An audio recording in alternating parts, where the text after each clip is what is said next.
Kronologi siswa SMA tewas kesetrum usai dapat kejutan ultah, diceburkan ke kolam sekolah.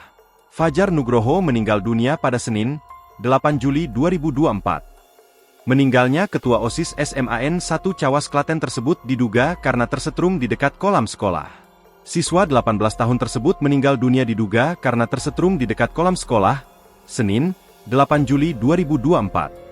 Kejadian tersebut bermula saat mendiang yang merupakan Ketua OSIS SMAN 1 Cawas, memimpin rapat OSIS sekira pukul 9 waktu Indonesia Barat.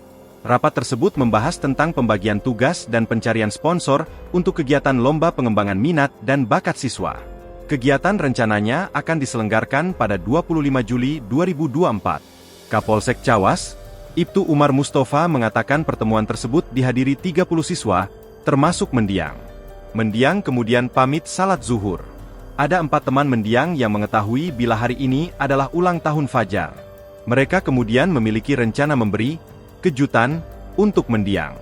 Mendiang makan setelah menunaikan salat sekira pukul 14 waktu Indonesia Barat.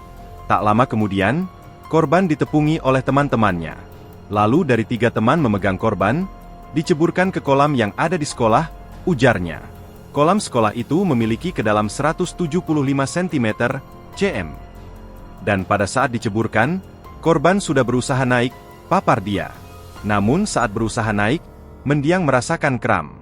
Namun dikira kram, sehingga ada teman menyebur dan mencoba menolong, tambahnya. Sengatan listrik dirasakan saat berada di kolam.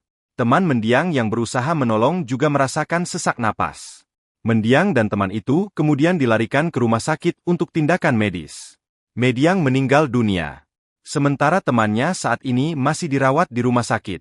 Download Tribun X sekarang. Menghadirkan lokal menjadi Indonesia.